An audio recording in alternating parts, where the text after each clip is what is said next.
दा आयदाया मोननै मोनसेया जाबाय हा हुनि प्रब्लेम आरो मोनसेया जाबाय जाथिनि प्रब्लेम आरो मोनसेया जाबाय हा हुनि प्रब्लेम प्रब्लेमा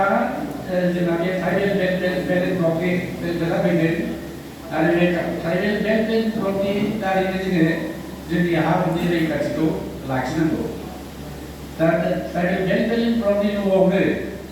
आफ्टर सेक्टर 10 आव आसाम लेन्ड ल'नि सेक्टर 10 आव ट्राइबेल बेलेन्स ब्लकखौ माबोरै रैखा खालामनांगौ ट्राइबेलफ्रा माबोरै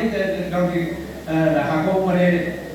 रैखा खालामनांगौ बेखौ गासिबो होनानै दंजोबो बे ल'खौ इमप्लिमेन्ट खालामनाया सरकारनि दायित्व दा सरकारा गावसोरनि बे दायित्वखौ पालन खालामाबा जों माने बेखौ प्रेस खालामनाय बादै सरकारखौ जोङो प्रेस खालामनाय बादै बा सरकारखौ प्रेस खालामनो थाखाय जोङो कर्टआव थांनायनि बादै जाहा उपाय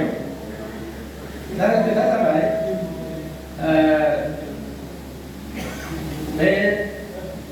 ट्राइबेल बेलेन्स ब्लकआव जै दिननिफ्राय ट्राइबेल बेलेन्स ब्लक क्रिएट जादों बे एरियायाव